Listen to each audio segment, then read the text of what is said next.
অন্তর্বর্তী সরকারের প্রধান উপদেষ্টা অধ্যাপক মোহাম্মদ ইউনূসের সাথে যুক্তরাষ্ট্রের প্রেসিডেন্ট জো বাইডেনের বৈঠক নিয়ে দেওয়া বিবৃতিতে হোয়াইট হাউস বাংলাদেশের নতুন সংস্কার কর্মসূচিতে অব্যাহত মার্কিন সমর্থনের কথা ঘোষণা করেছে। এছাড়া রোহিঙ্গা এবং বাংলাদেশে তাদের আশ্রয় দানকারী স্থানীয় জনগোষ্ঠীর জন্য যুক্তরাষ্ট্র নতুন করে প্রায় $20 কোটি আর্থিক সহায়তার ঘোষণা দিয়েছে। জাতিসংঘ সাধারণ পরিষদের অধিবেশনে যোগ দিতে ডক্টর ইউনূস এখন যুক্তরাষ্ট্রে এবং সেখানে তিনি যুক্তরাষ্ট্রের প্রেসিডেন্ট বাইডেনের সাথে বৈঠক করেছেন। এছাড়া কানাডার প্রধানমন্ত্রী জাস্টিন ট্রুডো, ইতালির প্রধানমন্ত্রী জর্জিয়া মেলোনি, আইএমএফ এর ব্যবস্থাপনা পরিচালক ক্রিস্টালিনা জর্জিভার সাথে বৈঠক ছাড়াও সাক্ষাৎ হয়েছে পাকিস্তানের প্রধানমন্ত্রী শাহবাজ শরীফ সহ বেশ কয়েকজন সরকার ও রাষ্ট্রপ্রধানের সাথে। শুক্রবার ডক্টর ইউনূস জাতিসংঘের সাধারণ পরিষদের অধিবেশনে ভাষণ দিবেন। এছাড়া ক্লিন্টন গ্লোবাল ইনিশিয়েটিভের মঞ্চেও বক্তব্য দিয়েছেন ডক্টর ইউনূস। সাবেক মার্কিন প্রেসিডেন্ট বিল ক্লিন্টন নিজেও এ সময় উপস্থিত ছিলেন। জাতিসংঘে ডক্টর ইউনূসের বাংলাদেশের সরকার প্রধান হিসেবে উপস্থিতিকে কেন্দ্র করে প্রেসিডেন্ট জো বাইডেন ও বিল ক্লিন্টনের উচ্ছ্বসিত ভঙ্গিমার ছবিতে সয়লাব হয়ে গেছে বাংলাদেশের সামাজিক যোগাযোগ মাধ্যম।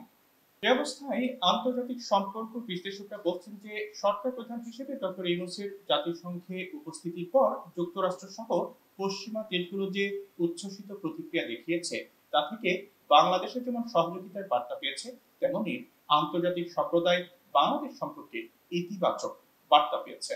বিশ্লেষকরা আরো বলছেন অধ্যাপক মোহাম্মদ ইউনূসের সরকার প্রধান হিসেবে যুক্তরাষ্ট্রের এবারের সফরে বাংলাদেশ তার সংস্কার কর্মসূচি বাস্তবায়ন ও গণতান্ত্রিক উত্তরণের জন্য বৈশ্বিক সমর্থনের বার্তা পেয়েছে। তারা মনে করেন এই কারণে বৈশ্বিকভাবে গুরুত্বপূর্ণ সব সংস্থা এখন বাংলাদেশের দিকে তাদের সহযোগিতার হাত বাড়িয়ে দেবে। যুক্তরাষ্ট্রে বাংলাদেশের সাবেক রাষ্ট্রদূত হুমায়ুন কবির গণমাধ্যমকে বলছিলেন যে বাংলাদেশে যে একটি নতুন প্রক্রিয়া শুরু হয়েছে বা দেশটি যে নতুন দিকে যাচ্ছে সেই বার্তাই মোহাম্মদ ইউনূসের মাধ্যমে বাইরের পৃথিবীতে গেল। তাকে ঘিরে যুক্তরাষ্ট্রে যা হয়েছে তাতে বাংলাদেশ নিয়ে ইতিবাচক বার্তা বিশ্ব পেয়েছে। প্রসঙ্গত মোহাম্মদ ইউনূস সংস্কারের জন্য ইতিমধ্যে নির্বাচন কমিশন, সংবিধান বিচার বিভাগ সহ কয়েকটি খাতের জন্য মোট 6টি কমিশন গঠন করেছেন, যেগুলো অক্টোবর থেকে কাজ শুরু করবে এবং ডিসেম্বরের মধ্যেই সরকারের কাছে তারা রিপোর্ট পেশ করবে।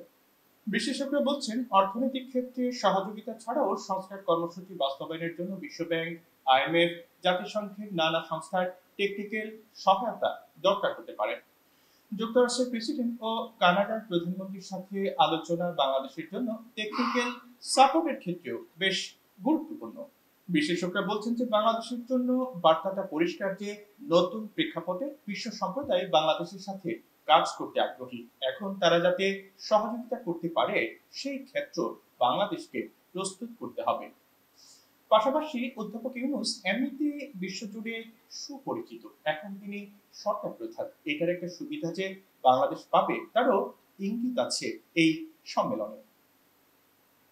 এর পাশাপাশি আওয়ামী লীগ সরকারের সময় যুক্তরাষ্ট্র সহ পশ্চিমাদের সাথে যে টানাপোড়েন তৈরি হয়েছে সেটি কাটিয়ে উঠছে বাংলাদেশের নাম এখন বৈশ্বিক পরিমণ্ডলে ইতিবাচকভাবে আসবে বলেও মনে করছেন বিশ্লেষকরা।